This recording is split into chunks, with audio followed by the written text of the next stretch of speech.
What's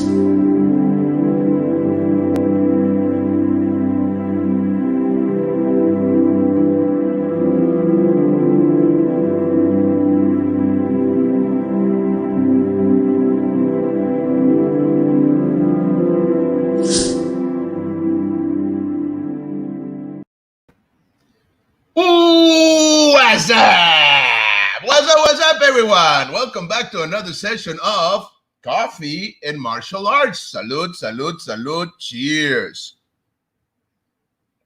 Oh, yes. And today we have a great show. Yes. So happy because we get our special collaborator, Guro Kathrin Sumpter, and she's always having something very, very interesting to share. So, but before we go there, let me just say that we are going live through our Facebook page, Master Frank Soto Kinetic Dragon. So please like the page. That really helps. And share the video if you like it. That also helps a lot. So whatever is it that you like, any videos or anything, just share it with your friends. And if you don't like our videos, share it with your enemies. But share it, please. Okay? Always share the video. Thank you. Also, we are going live on YouTube on the Kinetic Dragon channel. Yes, sir. Kinetic Dragon channel. Okay, please subscribe. Click on the little bell there to get notifications when we go live. And we're also supported by the International Hall of Fame. Okay, they are a nice group of martial artists with a lot of talented people, and they have this revista, the magazine, which is all still going in print. Okay, it's the only magazine down south that goes martial arts magazine that's still in print. Okay, not just digital. So it's a good thing. If you can support it, please do so. Okay, and that being said, we have here with us. Hold on a second. And also, please leave a comment or ask a questions. We are here for you. So we have here in the show our good friend, Guro Kathrin Sumpter. Hello. I'm prepared. I have my coffee. Nice. Yeah. Salud. Good morning. Salute. Good morning. How you doing? I'm very good. How about you? No, I'm great. Thank you. It's so nice to see you, to have you here as a guest again. You know, I know you're not one to look in the rearview mirror, but it wasn't that long ago on Sunday when you had your interview with Master Damien Abbott. I can't not say something. It was such a great interview. It was so fun. Thank you. And, you know, I had mentioned that I'd never seen you tongue-tied before until Master Damien opened the show by doing his rapid fire questions at you. I'd never seen you tongue-tied before. It was kind of nice. You got me. What's your favorite car? Who's your favorite rock star? It was great. It was great.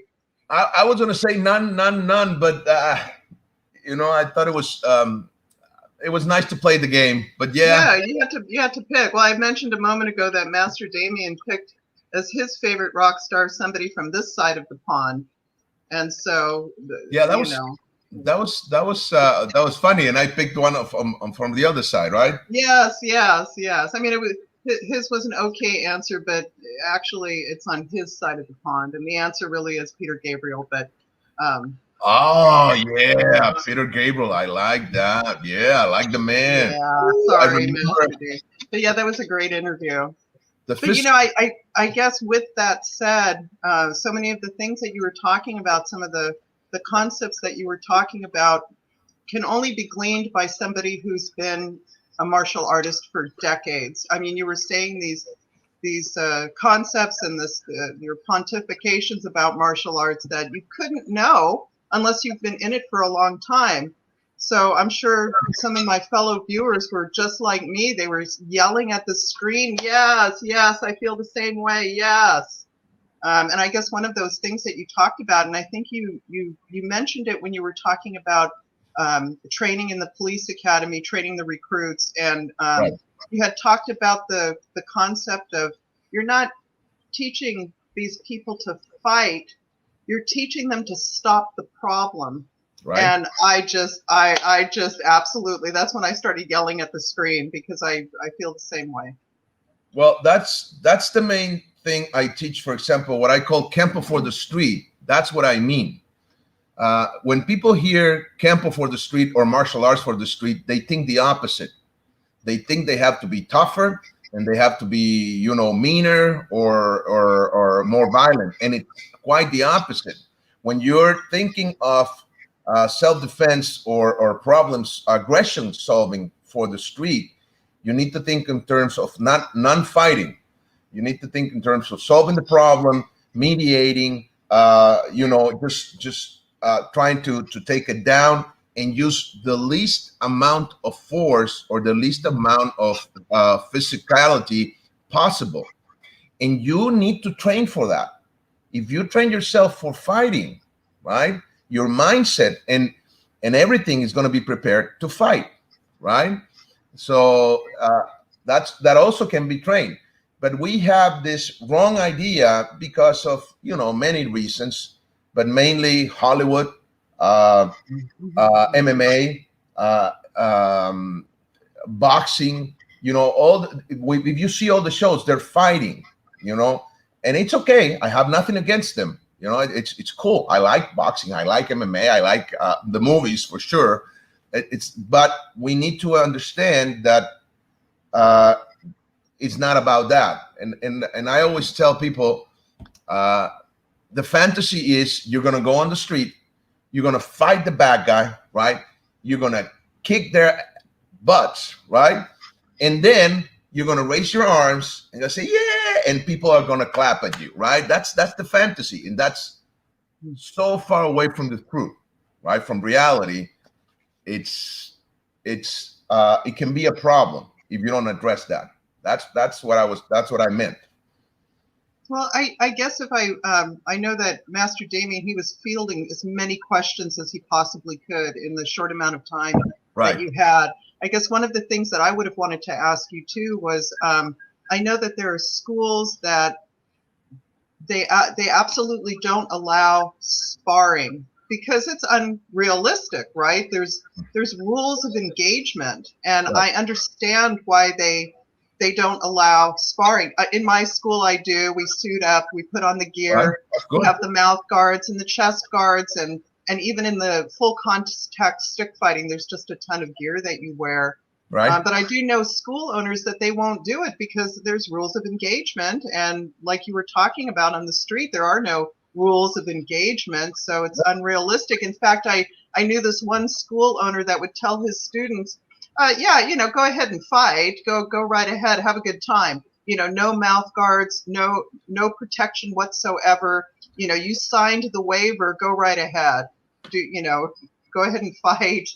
Well, I don't know. What are your thoughts on that? I know that for my school, I do have the gear. I guess I do see the value in squaring off and having. I don't know what the answer is.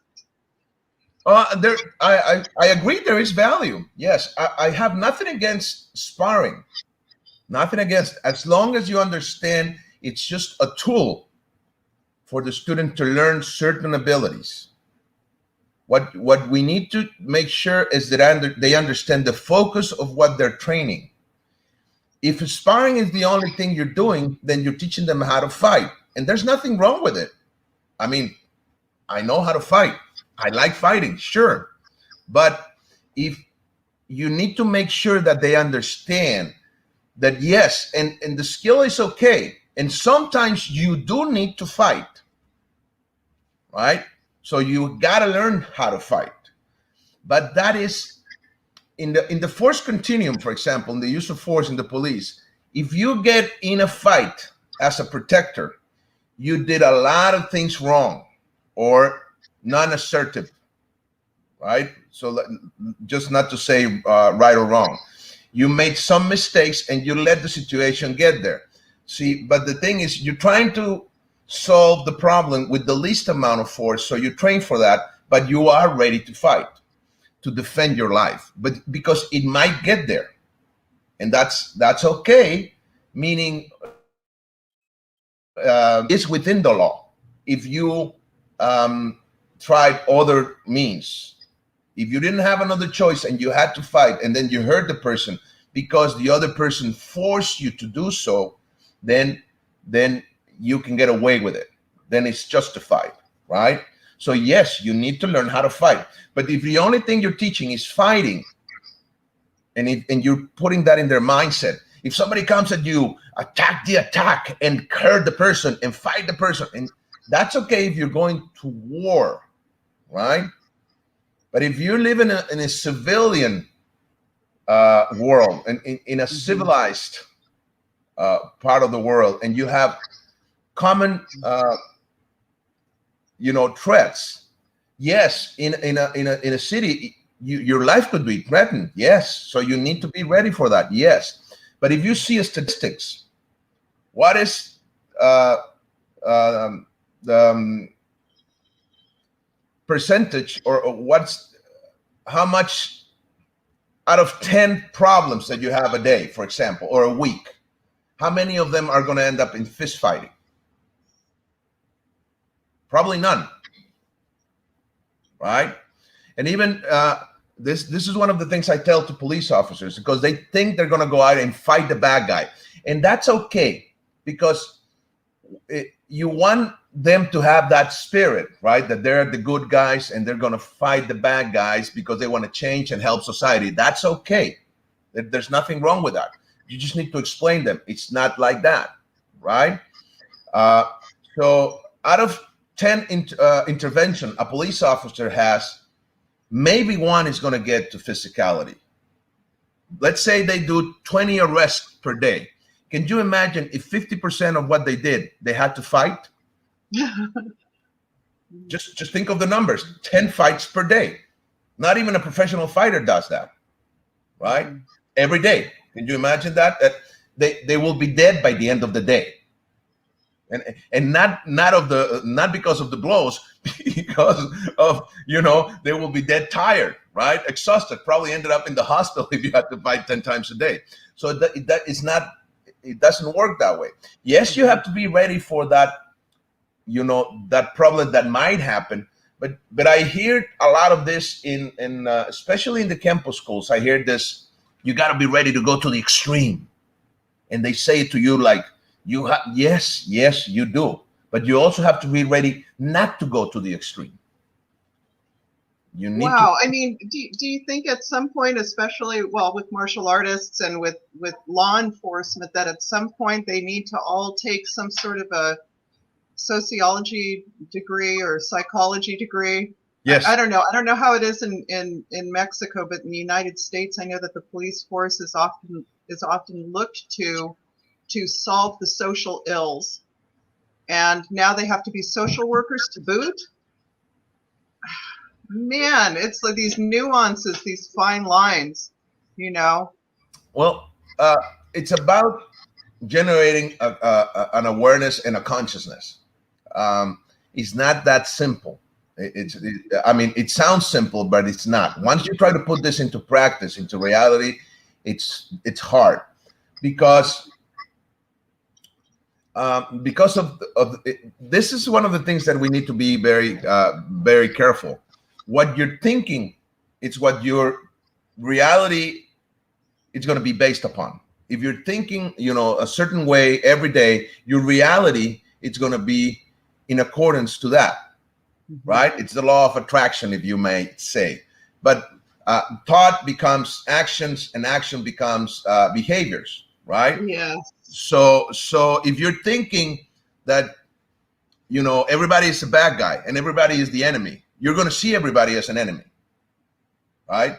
If you're thinking that everybody is a potential threat, you're going to end up seeing everybody as a threat, and you're going to treat everybody as such.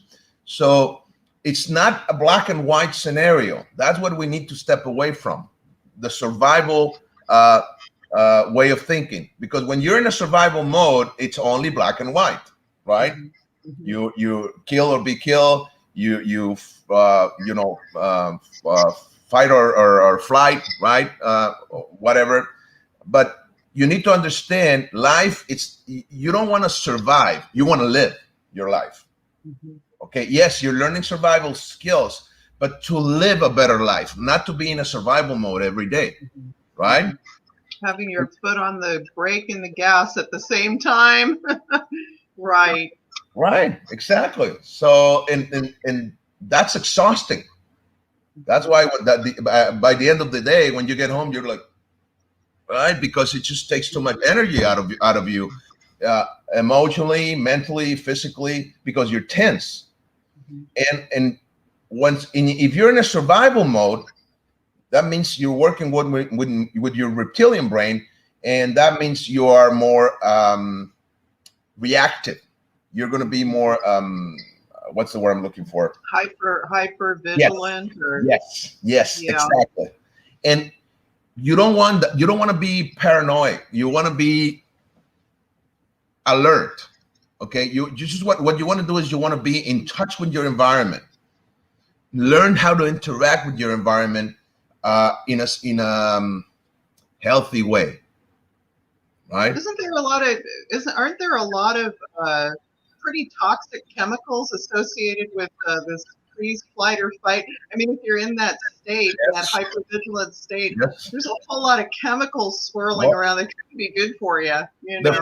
The first one that comes to mind is cortisol, and cortisol is really, really bad to your body. And the other thing that happens when you're in that fight or flight mode, you're stressed. Basically, that's the stress response, right? And when you're under stress, two important things happen in your body. One is all your blood is going to go to your extremities. It's going to go to your arms and your legs. Right. And that's why you feel like a noodle. I think yes. Because the body is getting ready to fight or flight, right? So you need all that blood in your extremities, so you go into your higher mode of motion, right? Of reaction. Right. So that's one of the things. So what happens to the organs? They stop receiving a good flow of blood, so they start malfunctioning. Okay, so that's why stress is so harmful for the body, because we are under stress so many hours, because that's supposed to happen for 40 seconds. If that happens for 40 seconds, that's good. Where does the 40 seconds come from? How is that so precise? Well, it's around 40 seconds, I should say.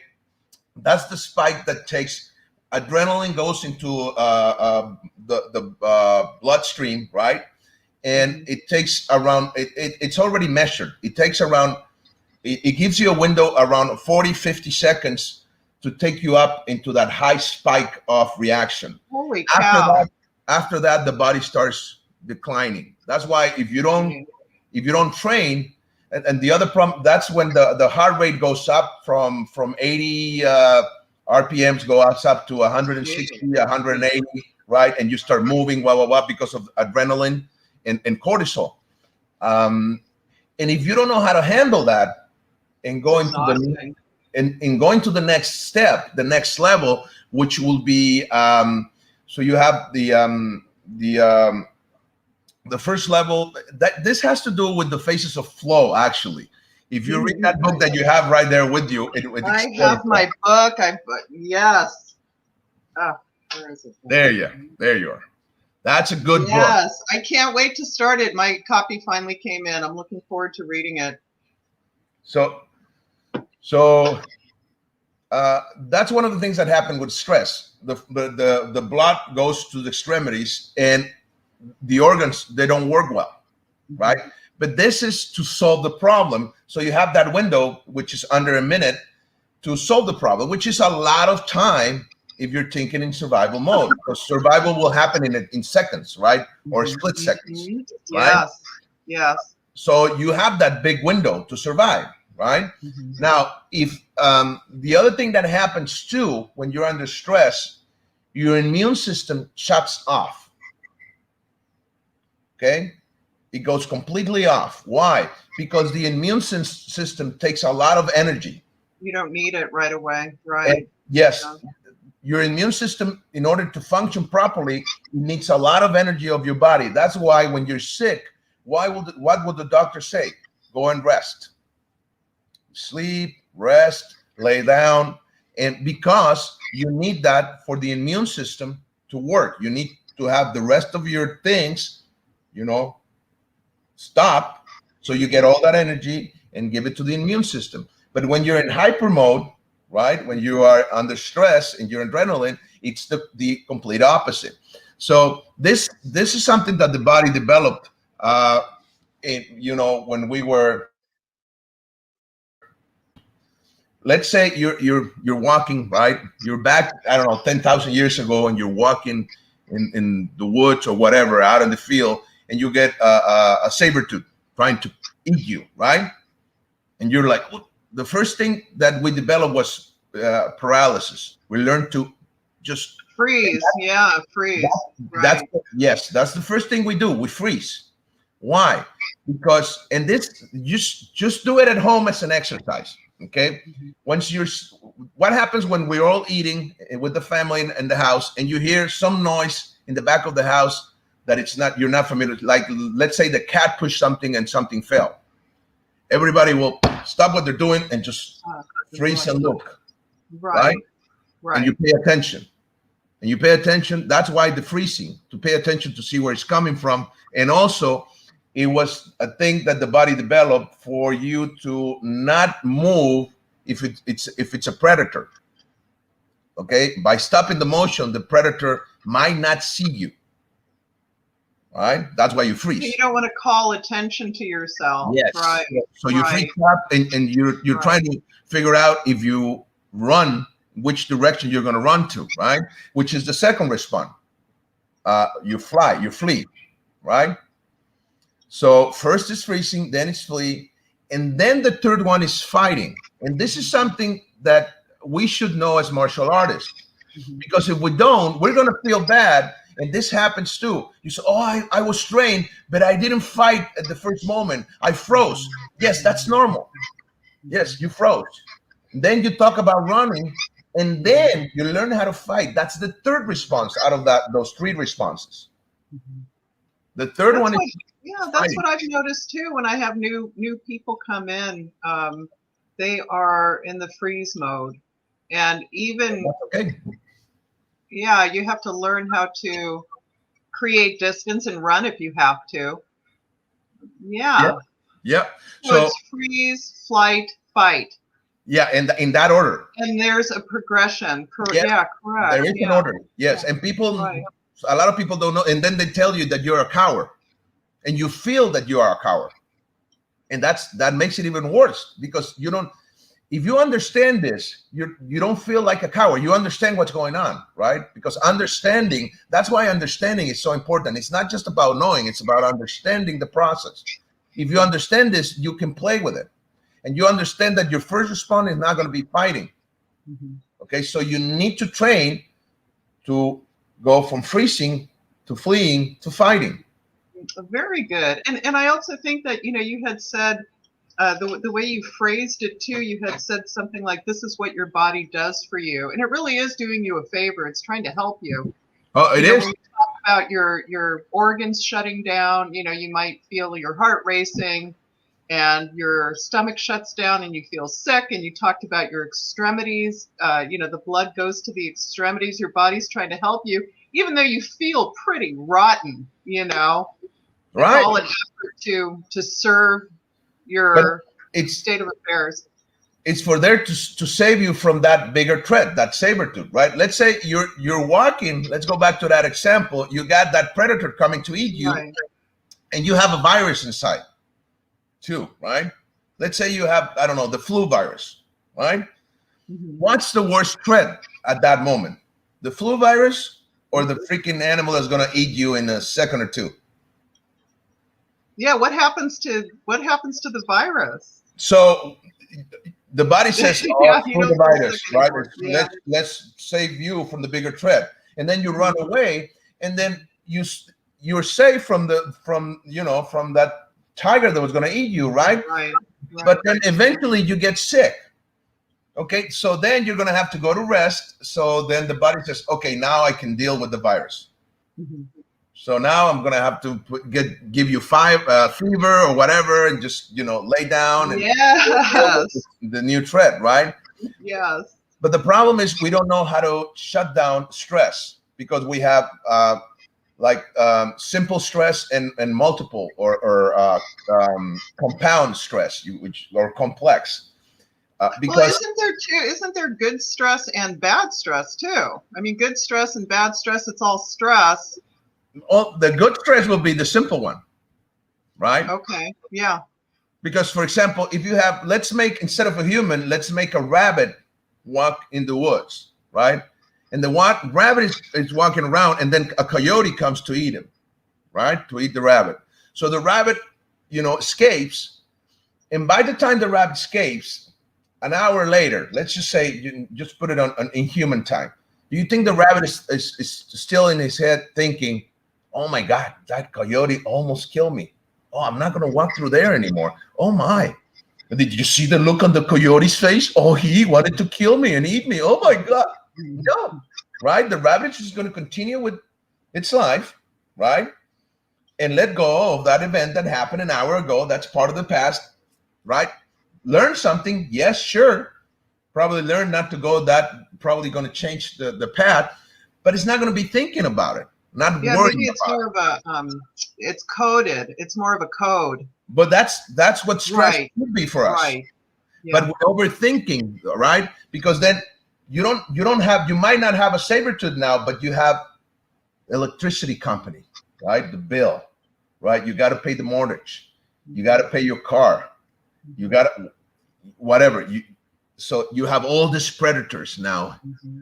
Damn, I don't have money, right? And so the problem with those is they don't appear and then are gone. The threat remains there, and we keep it there. And so the body, is generating that adrenaline and that cortisol that shouldn't be there, and that's why we get all swelled up and sick and whatever. Yes. Right. So we have people saying hello. Let's just say hello to people. That okay? Patricia Monzon says, hola, hello from Argentina. Good afternoon. Hello. Yeah, from Buenos Aires, Argentina. Patricia Sara Valdez also says hello. Hola, gracias. Ernesto Colbrenner, Sifu says hello. Maestros from Santa Fe, Argentina. Hello. Douglas Ferraz says, os. Nice. Bilal Malik, hello. Hey, hello, my friend. How you doing? Mr. Patrick Kennedy, maestro, keep up the great work, sir. Thank you. High regards all the way to Ireland. Maestro Eric Alfaro, salute to you both, grandmasters and promoters of the art. God gives you a lot of blessings. Eric, we'll see you soon. He's going to be in the show in a week or two. Nice. Tania Rojas, hola, hello. Oh, Master Guro Kathrin J, great conversation. Hello, sir. Thank you. Thank you for being here. So, this is supposed to be your time, and I'm the one doing all the talking today. So you got me there. But please. Well, just one more thing, and you and I have actually, I mean, some of these concepts, we've been sort of staying with these topics for a while, but the other thing that I wanted to just kind of go back for a moment is the whole notion of order and chaos. Right. I could stay with that for a minute. And you had talked about, in fact, I wrote it down. Oh, nice. You had said something, I put it right down underneath where you said the street will be your teacher. Oh, well, but yeah. You had said something about the police force. They're looking to bring a modicum of order to the chaos, the existing chaos. Yep, that's why they are called the forces of order, right? So, yes, war and violence, they are the equivalent to chaos, right? It creates chaos, and if you want to destroy something, you got to bring chaos, right? And you can actually look, you can get you know, mentally high as you want. If you look into quantum physics, you will understand chaos more. So if you want to learn, because out of chaos comes opportunity, right? You need chaos to be able to create a new order. So destruction, that's why it's important, right? You need to destroy to be able to create. So we're also talking about yin yang here. So like I said, you can go as deep as you want with this, right? But basically, when you're in a violent situation, it's chaotic, right? Mm-hmm. And you feel that. Oh my unpredictable. God. Unpredictability. Yes. But unpredictability can be used as a force of order, actually. You can use it as a plan.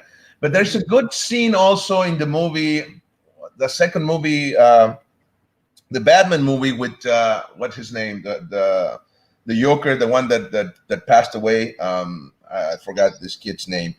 The movie with damn, I forgot. Christian Bale as Batman, the second one, when he has. Oh no, I don't know it. I don't know it. Well, there's a scene in the Joker says, "I'm an agent of chaos. Just tweak it a little here and here. You're the guy with the plan. I'm just going to do chaos, and I'm going to destroy your plan." And basically, that's what chaos does. It destroys the plan. So you need to have a plan for order to bring order into chaos, and that's where self-defense comes in, and that's where martial arts come in, because what we're learning is learning through a structural order, right? Mm-hmm. We have steps, we have principles, we have concepts, we have pre-study moves that we know that they can work in a situation to bring back order, to solve the problem, right? Mm-hmm. Because you can be as violent as the other person, but then you're just adding more fire into the fire. So if you are thinking as a fighter, if you're thinking as a combatant, and I want to destroy you too, right? This is the problem. Somebody comes with you with violence, and I hear this a lot, like, you know, I'm a a good guy who knows how to bring violence, or I'm good with violence or something like that. It's not about violence. That's a wrong quote, because violence will generate more violence, you know? I don't remember the quote exactly, but I have read it a lot on social media, and people buy into that they believe I'm a good guy, but I'm also good with violence. No. Martial arts is not about being a violent person. It's about being strong. It's about being in control, generating a strong character and the tools to use force. It's more about it's the art of non-violence. Yes, it's the use of force, of protective force. Mm-hmm. So when you're using force, the difference is it's not an impulse, right? Force shouldn't be like this violent impulse that I'm going to kill you. No, that's okay if you're in a survival situation and there's no other ways of doing so, and you need to. Yes, but like I said, that's probably 5% of the situations that you're going to be involved in, or less, are going to end up there. Mm-hmm. So what happens with the other 95%? Are you ready for them? Mm-hmm. So you're just training for that 5% that could or might not happen. Because even police officers, they can have a whole career, a 30 years career in the force, and never have any situations where they are alive or dead. They might have it. You got to ask why. You got to ask why that is. They might have it in the first week of work. Yes, it could happen because the 5% is still there. So you got to be ready. Yes. But the rest of it is the chunk of your work is going to be in the other 95%. And it's the same thing with martial artists. How many martial artists do you know that will tell you, I have never used my skills to the extreme on the street? A lot of them. Right? A lot of us will say, oh no, I never go to the extreme. I never have to use it. I usually diffuse the problem, or I talk to the guy, or what, right? Well, typically, and I think that if you know how to protect yourself, people tend to leave you alone, you know? And that's the thing. That also shows. If you have that protector confidence and mentality. People will see it. You don't carry yourself as a victim, but you also don't want to carry yourself as the perpetrator. Yeah, and you don't have a chip on your shoulder. Yeah, because if you're carrying yourself as the bad guy, if you go through another bad guy territory, the other bad guy will look at you and say, hey, what the hell is this guy doing here? You're going to bring the wrong attention as well.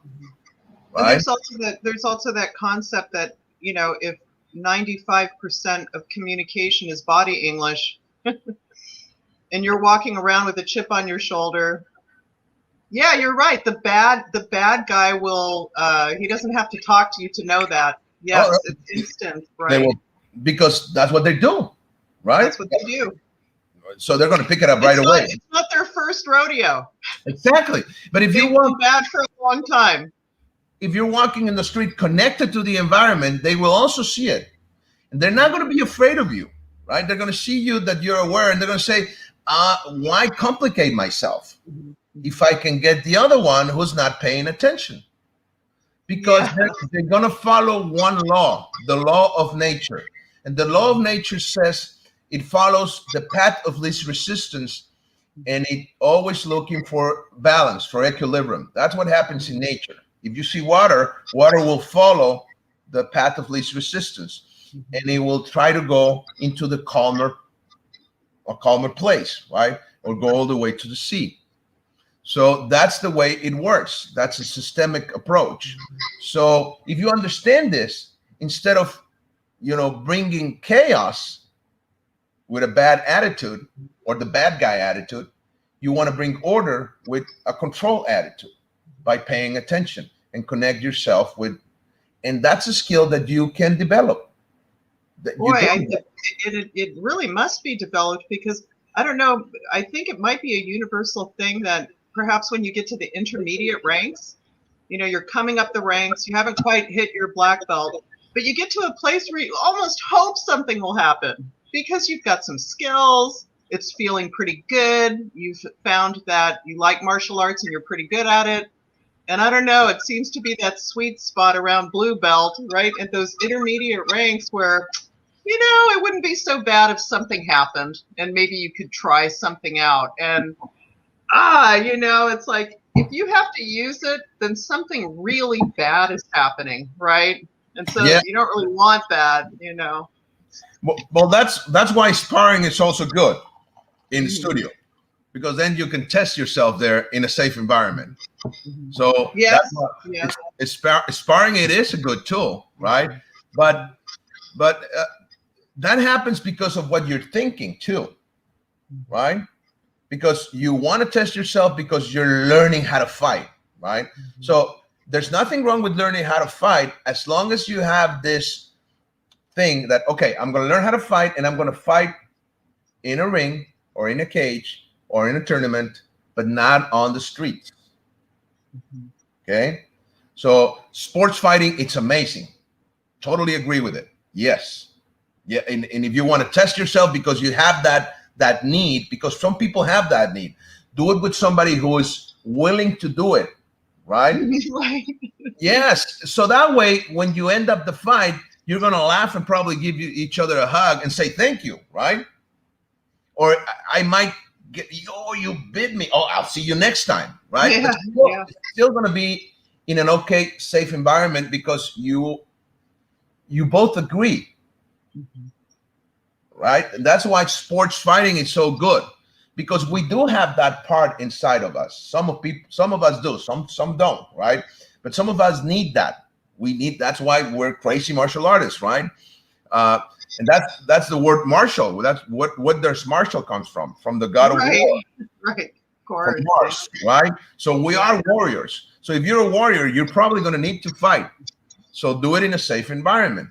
But if you're thinking in terms of self-defense, you don't think in terms of fighting, because then it's not self-defense. Then it's about matching and self-offense or whatever you want to call it. So then it's a different thing. And also fighting, it's illegal on the street. Right. You have the right to defend yourself. You don't have the right to fight. Fist fight. Right. If you want to fight, sorry. Yeah. I don't know. I was just thinking about one of the things that when you were talking about the chaos and order component and this whole concept of being a violent person or channeling violence. It's really not about that. And, you know, you and I have talked about Jordan Peterson. I'm just a big follower of Jordan Peterson, but he does talk about martial arts in his book. And I was so happy when he addressed martial arts. But he talks about, and here's a quote, "A harmless man is not a good man. A good man is a dangerous man who has it under control." And I thought, well, that's true enough. Being harmless, that you're not a protector. Yes. You can't even protect yourself. It's a big difference between being a pacifist and a peacemaker. Yes. Big difference. And I have nothing wrong against pacifists. They're okay. They're right. But it's a difference. People will be a pacifist when they say no to violence, and they don't see violence as a way or fighting or anything, and they just look for peace, and that's okay. I guess, but is there anything worth fighting for? Yep. You know, I mean, but still, it's okay. We need to respect that. That's okay. I don't agree with it. Right? I'm a peacemaker. Okay. Mm-hmm. So yes, I believe in there are things that are worth fighting for. Let's say fighting for your dream. Right? We hear this a lot. Right? So yes, you have to learn how to fight. Yes, but if you're thinking in terms of self-defense and street, it's not about fighting. Right? Right. Once it's about controlling the situation. Yes. Right. But there are certain scenarios that it's important to fight. Fight for what you believe in. Fight for your rights. Fight for your loved ones. Fight for a better, environment. Fight for. There are a lot of things you can fight for. Yes, but look for a good ideal, and look for good means for fighting. It doesn't have to be, I'm going to kick your butt type of fighting, right? But yes, of course, learning to fight. There's nothing wrong with fighting. Just it's about understanding, and that's why even if you see The Art of War, I'm going to paraphrase, but it's to say a good warrior doesn't go to war unless he knows he can win. Right?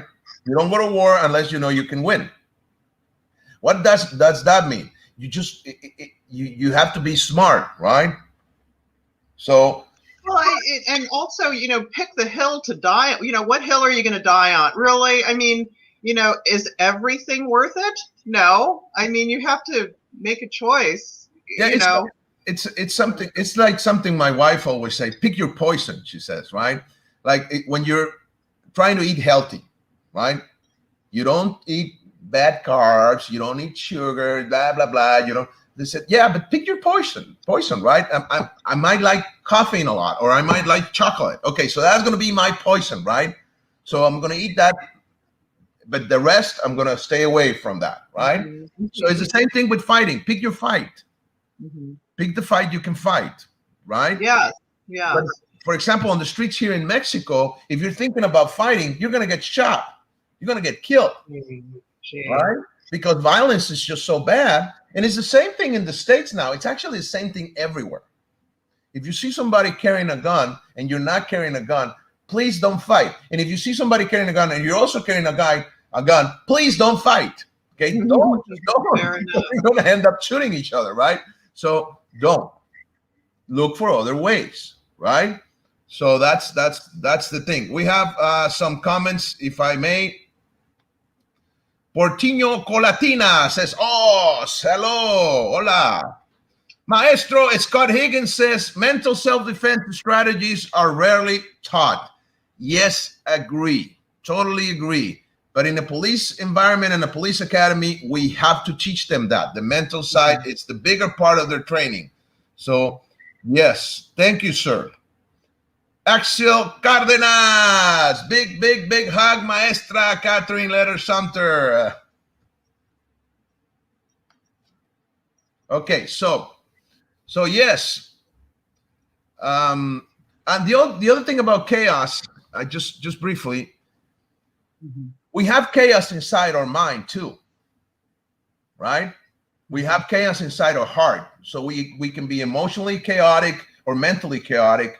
And self-defense and the use of force, it's also about putting order in the way you think and in the way you feel and process those emotions. Because it's easy to be calm and cool when there's no threat, right?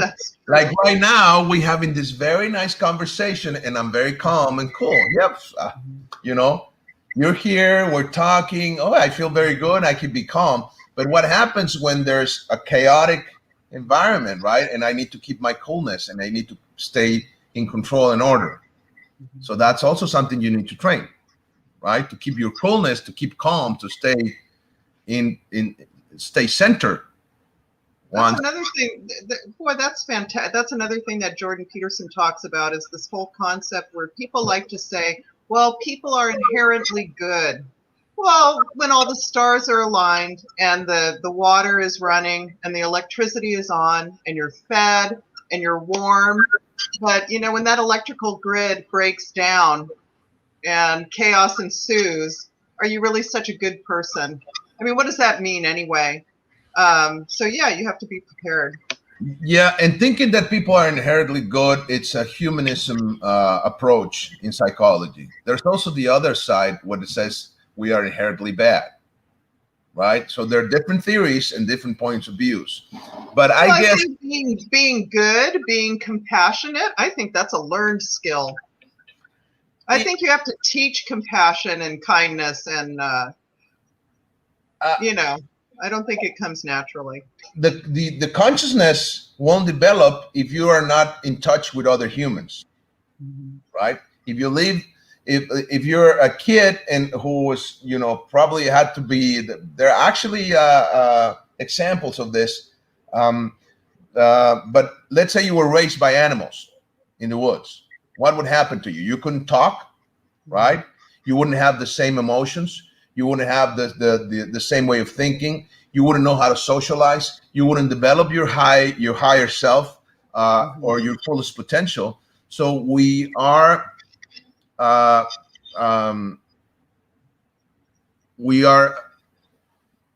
as good as the people around us. Okay? So you say nurture over nature? Both. Both. A balance of both. Because if you take a human and you don't teach them when they're babies, right, and you don't expose them to other humans, they're not going to learn. And it's the same nature, right? Yes. So well, you see siblings in this growing up in the same circumstance, the same family, and coming out completely different. You know. Well, that's also in the individuality. Now we're talking about something of our unique, nature, right? Because it's not just the environment; it's how you process that environment, right? Yes. So it's the same thing with martial arts. The art that you're training is going to be only as good as the one who's learning it. Mr. Higgins said something about not teaching that it's. I don't remember exactly what his comment was about teaching the mental self-defense, and you know he's right. I do try and go there. I really do. You know, I try and mental self-defense strategies are rarely taught. I know in my school I really try and go there every time, every class. I try and say something, or I try and impart something along with the techniques that I'm teaching. I mean, I try, you know. Sure. And sometimes it has an impact. You know. Well, mental self-defense should be more about mental prevention. You don't think in terms of self-defense. You think in terms of not being there. So it's about prediction and prevention. So you need to learn to predict as well. Like, what are your areas of vulnerability, right? Like when you're going out or in the house.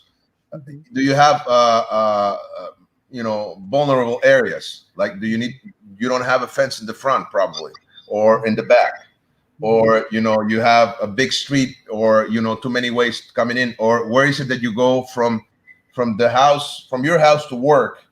What are the vulnerable areas in the way? The route, yes. And those you can predict, actually. But if you say this to a normal civilian, they will think you're paranoid. They will think yes, they do. And it's not about paranoia, because you're not thinking in terms that you're going to get, mugged or killed or anything. No, you're thinking in terms of being responsible of what happens around you. You got to be responsible. When they come to your school, then they're asking for it. So they may not see you as paranoid. But yes, I mean, if you're just engaged in conversation without that idea that somebody's coming to see me to learn martial arts, then yeah, they might not be so receptive. Yeah, because, for example, prevention will be once you're driving and you stop in a stoplight, you are no more in let's say a green mode. You're probably more in a yellow or an orange mode in your mind, right? You're more aware because you're exposed. Somebody can come in and break your window or whatever, or try to whatever, right? Because you're not moving. So that's prevention. But prediction will be knowing, for example, that you are going to be there, right? You're predicting that could happen there. It's not just being in a yellow mode or an orange mode. It's you already have a plan, because prevention will be, okay, I'm ready for whatever happens. Prediction will be, okay, I know there's a stoplight and I know I will have to stop there for sure because of traffic. So what are my plans? What could I do if something happened? I know there have been, I checked, for example, the crime rate on the zone, and I know there have been some people mugging people right there. So, okay, what would I do? What would be my answer? Just because I can be in an orange mode and still I see the guy coming and I don't know what to do.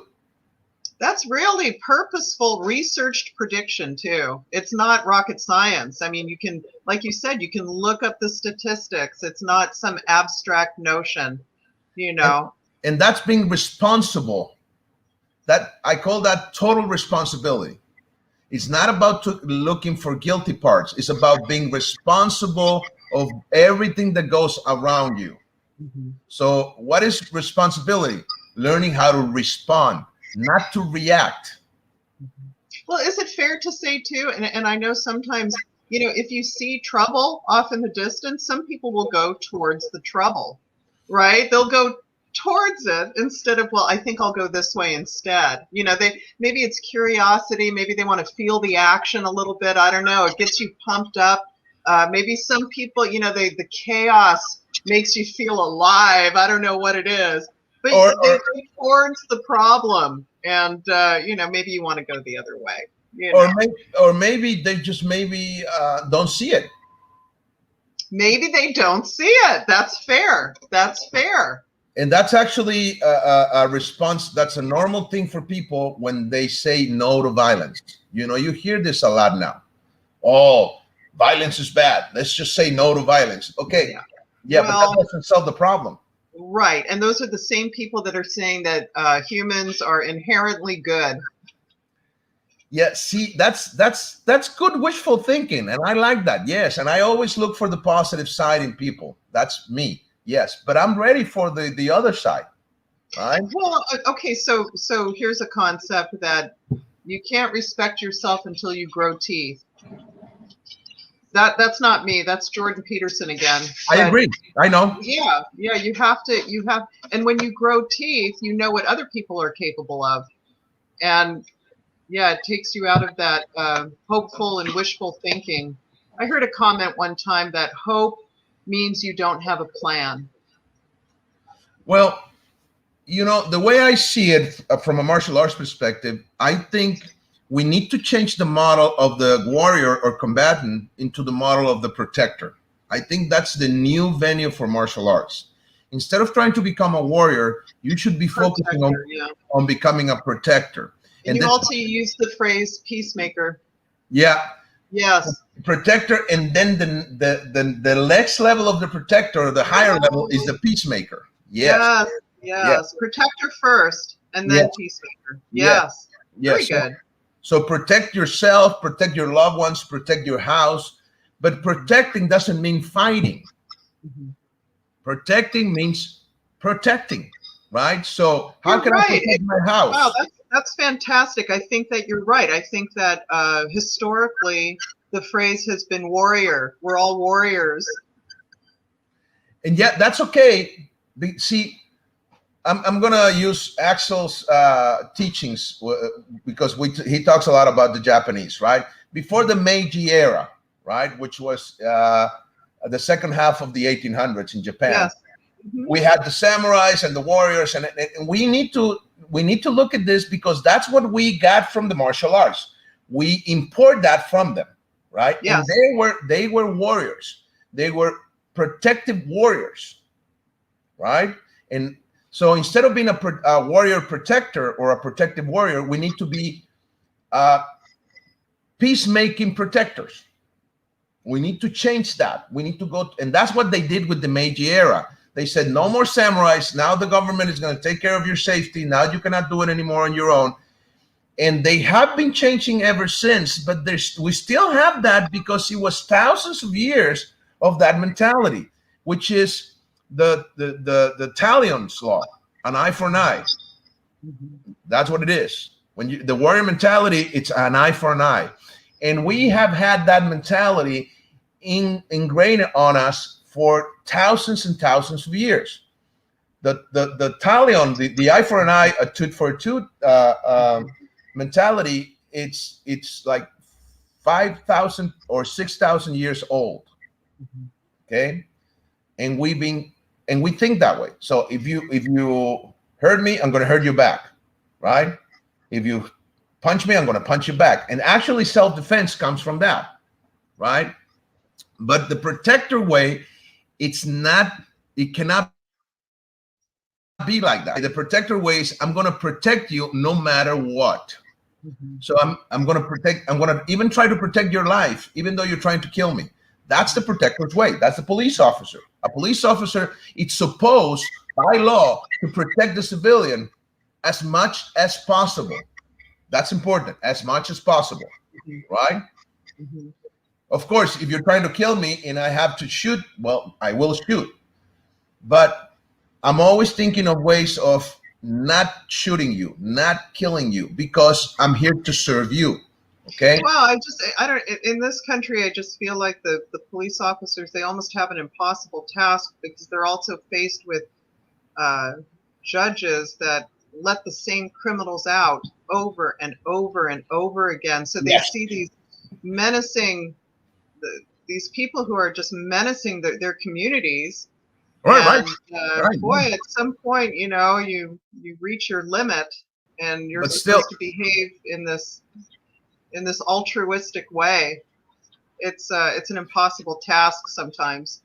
I know it's not impossible. I understand. Here it's worse. We have a corrupted government, so here it's actually worse than there. And yes, I'm in favor of the police officer. I teach police. Right, of course. I'm totally in favor of them.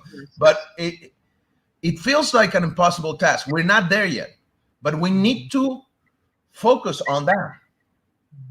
No, that's what makes worth fighting for. That's what makes it a great ideal. Do you have the opportunity to talk to those recruits in the academy? Do you have an opportunity to speak with them about that, or is that no? That's part of the stuff I teach. Yeah, wow. When I teach at the academy, it's like 50 or 60% of my teaching is in the gym, and the other is in the classroom.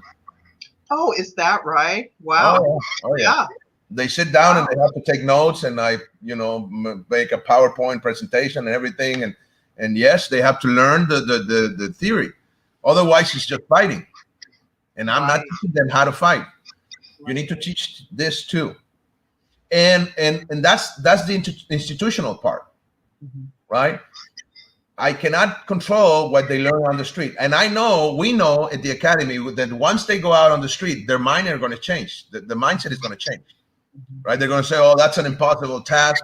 The guys at the academy are crazy. They don't know the reality of the street. They're stupid, and we're going to have to do it this way. Yes, but still, we planted the seed, right? And eventually, this needs to change.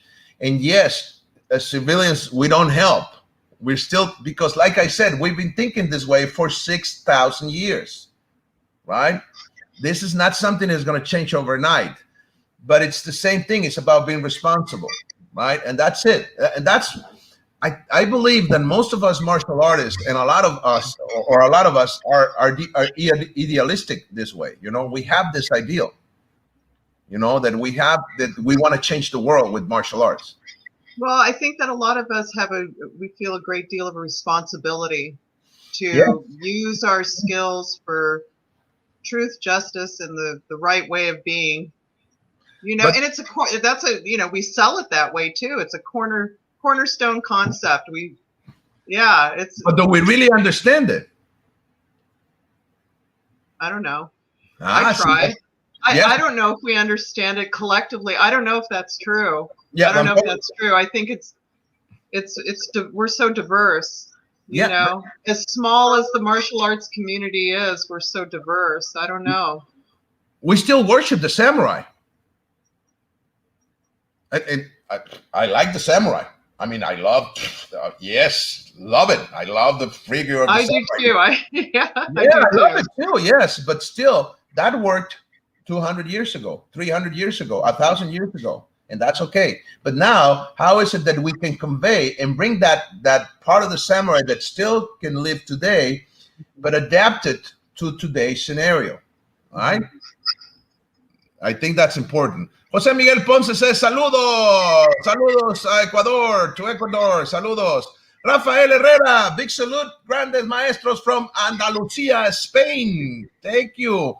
Mr. Higgins says, the line between protection and punishment there, thank you, gets blurred in violent conflict. How do you address that? Great question. And I always talk about that. So amazing question.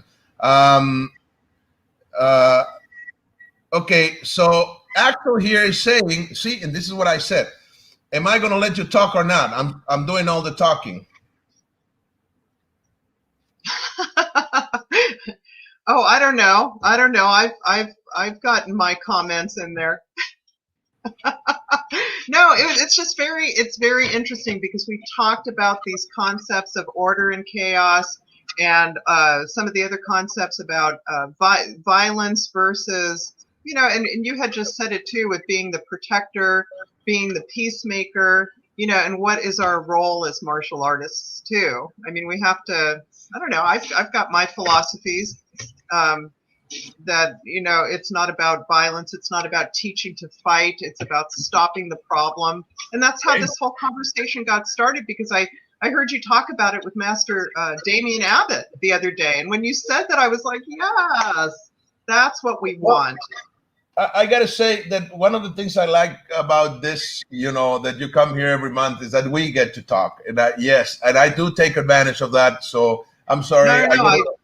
I appreciate that. I appreciate that. And our whole, I guess one of the things when I come on, we have been talking about health, wellness, recovery, and recuperation through martial arts. It's not just for the outsiders, it's for us too. We have to recuperate. We have to recover. We have to stay healthy. Right. So what would you say to this question that Mr. Higgins asked? Oh, it does get blurred.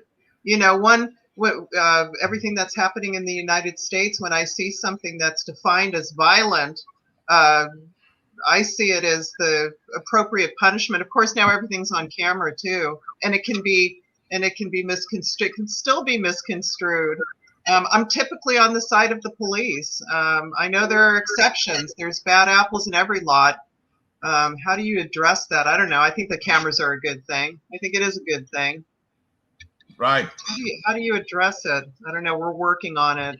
You know, the lines do get blurred. I guess cameras, video, it helps. It helps unblur those lines. I guess you have to know the story in its entirety. I think one of the ways to do it is through understanding, right? Mm-hmm. Mm-hmm. Like I tell this to the cadets. I said, you're not the Punisher. You're not going to put a skull here on your vest, you know, get two big weapons and shoot every like the Netflix series. You're not. And I love the series. I love the Punisher. Don't get me wrong, right? But it's not about that, right? So understanding, you know, and training.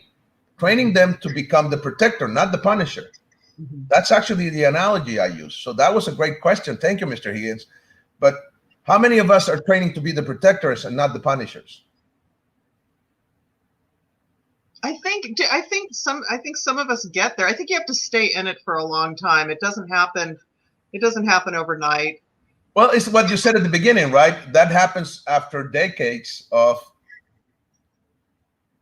Yes. So that's why you understand it. Yes. So I got to say, I'm sorry I talked too much today. My bad. Oh, I don't think so. Very interesting. Very interesting. I mean, I couldn't not bring up your interview the other day. I think the questions were coming faster than they could be addressed. So I had to ask mine. Well, and the other thing I have to say here today is you are not a guest. So I'm not interviewing you. You are a part of the show, right? Part of the show. And that's why you come here every month and talk. So we get to discuss. And that's why I really enjoy our conversations.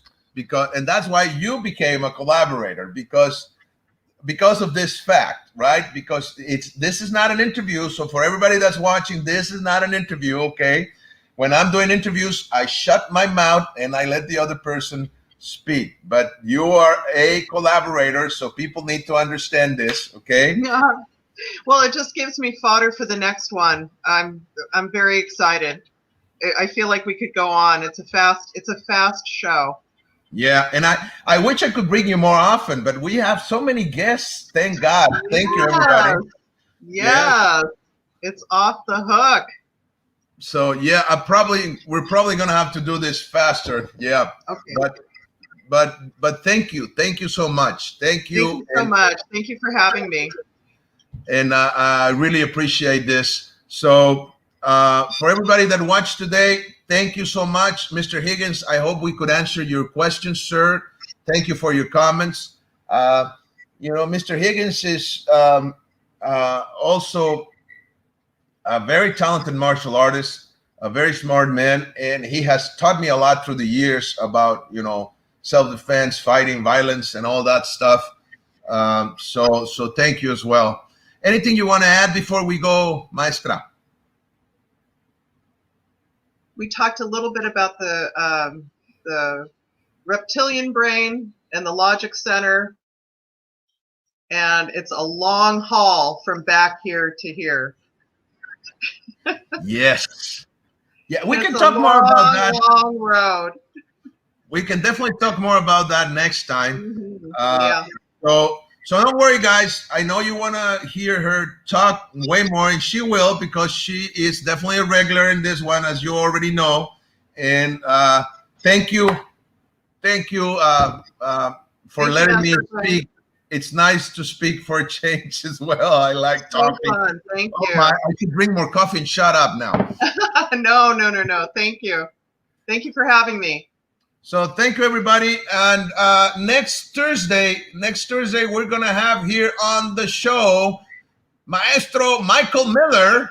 He's from the International Brotherhood of Kempo. He's going to be here talking about his experience in the art. He has written several books about Kempo. He's a very talented martial artist and owns a dojo and has been doing Kempo for quite a while. So it's going to be nice to interview him. And Guro, I hope to see you next month for sure. Wonderful, thank you. And to see you here more often, probably every 2 or 3 weeks. How's that? Thank you, sir. Would you like that? Oh yes, it's so fun being here with you and talking about all these concepts. It's great. We need it. Great. Thank you, everybody. You have a great day. Take care. And bye-bye. Salud.